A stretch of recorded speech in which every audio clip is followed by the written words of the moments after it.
profil perusahaan kita.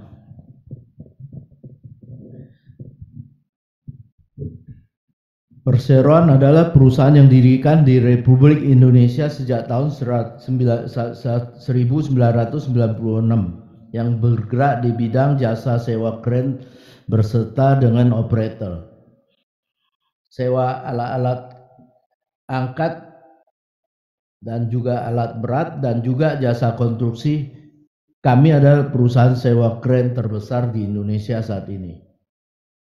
Pada tahun 2018, Perseroan menjadi perusahaan terbuka dan tercatat sahamnya di Bursa Efek Indonesia sejak tanggal 11 Oktober 2018 dengan tiker saham SKRN.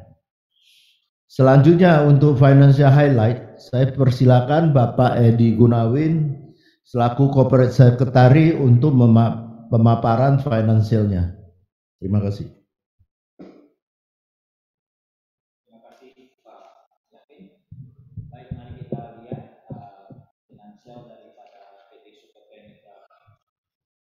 Mitra utama.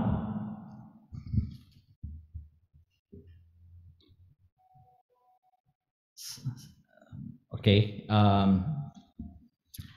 setelah pencapaian Super Keren di tahun buku 2002 yang cukup baik, di tahun buku 2023 ini kami kembali mencatat pertumbuhan yang signifikan, baik dari pertumbuhan organik dari Super Keren maupun dari akuisisi anak perusahaan PT Guna Nusa Utama Fabricators.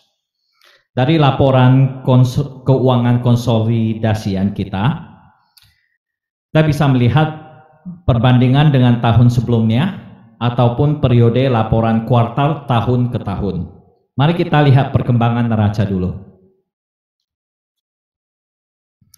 Oke, neraca aktiva tetap, yaitu alat-alat berat kita naik sekitar 57% dari 1,23 triliun di akhir tahun buku 2022 menjadi 1,94 triliun di tahun 2023 dan di kuartal 1 masih sekitar 1,93 triliun.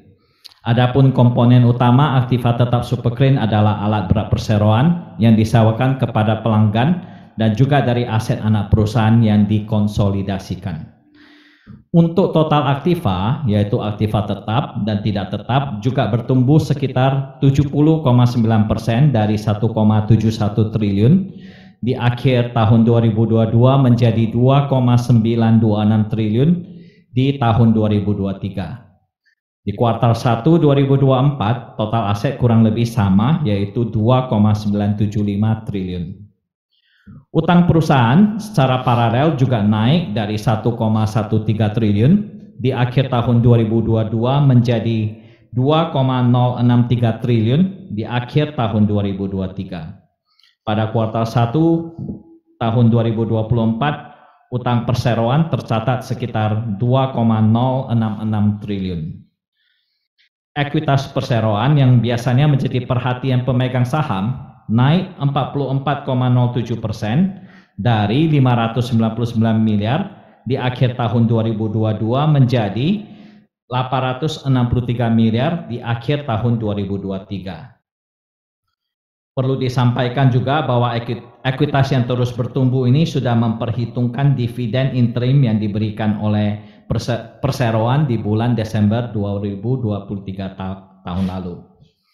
Di akhir kuartal 1 2023, ekuitas terus bertumbuh menjadi 672 miliar. Mari kita lihat laba rugi.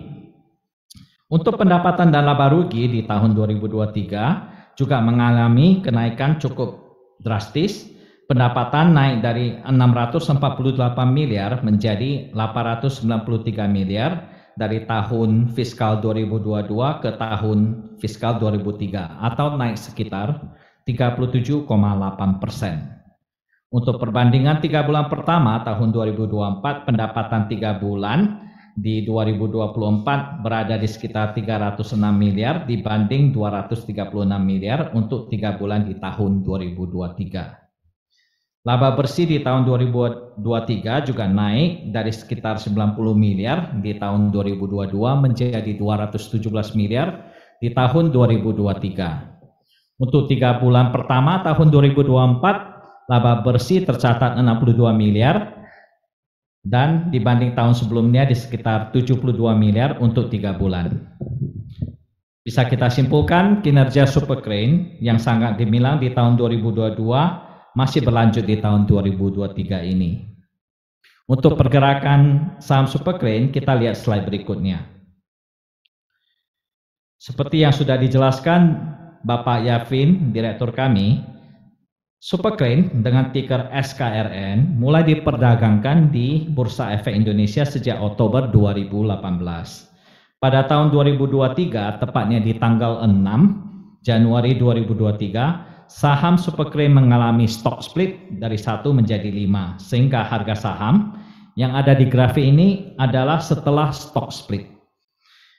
Perdagangan saham Super Crane di tahun 2024 mencapai harga tertinggi di 685 di bulan Januari 2024 dan harga terendah di 286 di April 2024. Secara historis saham kami waktu IPO adalah 700 dan apabila harga saham sekarang adalah kurang lebih Rp300, maka sebenarnya saham Super Crane SKRN sudah naik sampai 1.500 sebelum stock split. Demikian pemaparan financial highlights untuk Super Crane. Untuk selanjutnya saya serahkan ke Bapak Yavin Tandionotan untuk melanjutkan pemaparan.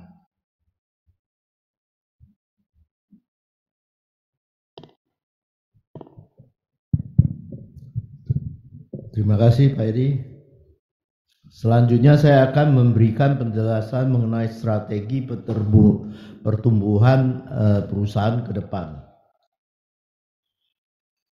Strategi 1, kami tetap menambah dan meningkatkan peralatan angkat kita untuk memperkuat posisi pasar SKRN. Dengan jumlah peralatan yang lebih banyak dan juga beragam, alat angkat ini yang bisa ditawarkan ke pelanggan, kami dapat mempertahankan dan meraih market share di pasar.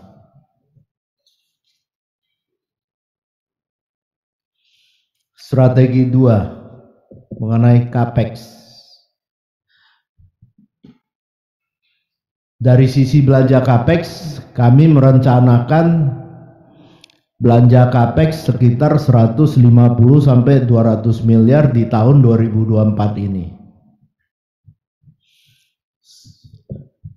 Strategi 2, mengembangkan strategi keberlanjutan dan meningkatkan strategi keselamatan operasional. Super Crane sangat memprioritaskan keselamatan kerja karena keselamatan kerja di dunia alat angkat atau alat berat itu sangat penting. Salah satu yang membuat kita lebih unggul dari kompetitor adalah safety planning dalam pengangkatan, sehingga pelanggan bisa mempercayakan pekerjaan untuk Super Crane. Reputasi kami di kalangan industri alat angkat ini menjadi salah satu pertimbangan juga untuk perusahaan multinasional yang mencari perusahaan sewa kren di Indonesia. Kami juga terus mengembangkan strategi keberlanjutan yang memperhatikan semua pemangku kepentingan. Suatu perusahaan bisa bertahan dan bertumbuh secara jangka panjang itu harus tergantung kepada strategi keberlanjutan yang memberikan nilai tambah untuk semua pihak, baik pemegang saham, karyawan, sosial dan lingkungan di mana perusahaan beroperasi. Strategi kami adalah melakukan secara bertahap sesuai dengan kondisi perusahaan saat ini dan di kemudian hari. Strategi 3, memperluas pelayanan pengangkatan dan konstruksi alat berat. Kami biasanya memberikan kren dan operator dan melakukan perintah dari pelanggan kami untuk pengangkatan. Pelanggan biasanya perlu mempersiapkan safety plan, lifting plan, dan logistik untuk alat yang akan diangkat. Salah satu nilai tambah yang kami sudah lakukan dan terus kembangkan adalah memberikan one stop solution ke pelanggan, di mana kami yang melakukan lifting plan, safety plan, dan atau logistik, sehingga pelanggan bisa fokus untuk pekerjaan seperti mekanik dan lainnya. Ini memberikan nilai tambah dan perbedaan dari kompetitor kami yang belum mampu memberikan servis ini. Dan secara harga sewa juga lebih tinggi dari sewa alat dan operator saja. Win-win solution ini tetap menjadi salah satu fokus kami. Untuk strategi keempat, meningkatkan efisiensi operasional, logistik, dan perawatan equipment. Adapun beberapa tambahan secara beban adalah maintenance dan perbaikan. Kami terus meningkatkan efisiensi dalam perawatan alat berat atau alat angkat dan juga penghematan biaya supaya bisa memberikan profit ke pemegang saham. Kami mempunyai tim mekanik yang handal dan terus kami kembangkan skill mekanik melalui kerjasama dengan pabrik alat angkat atau alat berat dalam training perawatan, baik di dalam negeri maupun di luar negeri. Selain itu, beban yang cukup tinggi dalam sewa kren adalah mobilisasi alat tersebut ke proyek. Dan kami juga terus meningkatkan efisiensi dan penghematan beban ini dengan smart logistic planning. Semua ini juga menjadi satu rangkaian strategi keberlanjutan perusahaan ke depan. Penghematan energi di kantor dan tempat operasional juga bisa membantu bottom line perusahaan dan strategi keberlanjutan akan memberikan nilai tambah jangka panjang kepada semua pemegang kepentingan. Strategi 5, meningkatkan human resources skill untuk memberikan nilai tambah kepada pelanggan. Untuk memberikan nilai tambah seperti strategi 2, 3, dan 4 di atas, kami terus mengembangkan skill dari karyawan kami. Di tempat meeting ini juga kami secara rutin melakukan training ke karyawan dalam safety dan operasional. Secara sistematis kami mengembangkan training modul yang bisa dipakai untuk melatih karyawan secara bertahap, sehingga karyawan baru bisa mendapat training dasar untuk pemula dan karyawan lama juga tetap mendapat pembelajaran skill yang lebih advance. Demikian informasi pemaparan strategi perusahaan Superkren ke depan.